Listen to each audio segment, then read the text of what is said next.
And now, lend us your ears for an update from Nebraska Corn.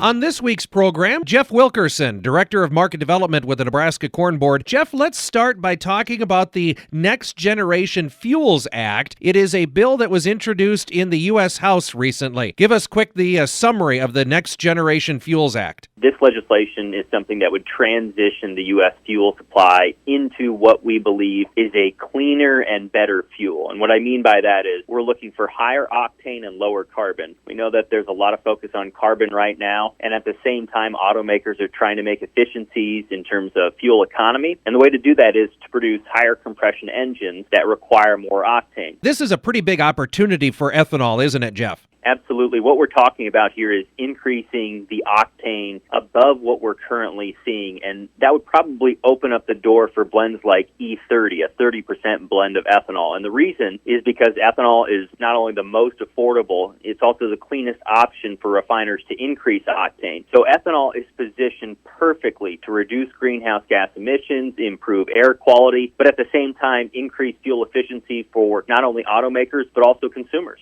How about logistically? Is this something that could take place over time pretty easily? So that's where this legislation is going to be very important. What it would require is automakers for future model year vehicles to warranty their engines to run on those blends up to E30 with the higher octane. So it's going to take some time to fully transition the U.S. fleet of light-duty vehicles over that is capable of running on this next generation fuel.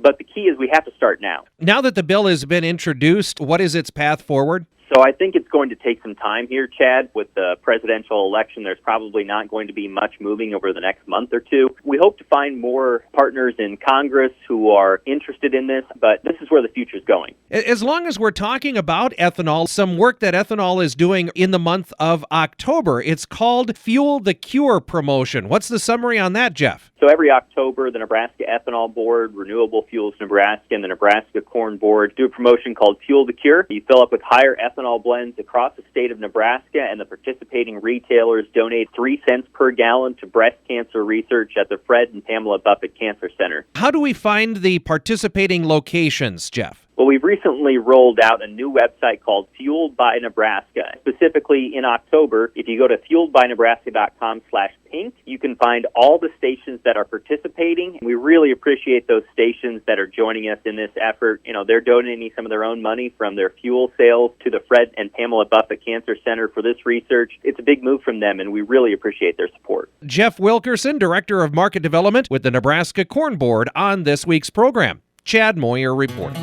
This message was brought to you by Nebraska Corn, enhancing demand, adding value, and ensuring sustainability. Learn more at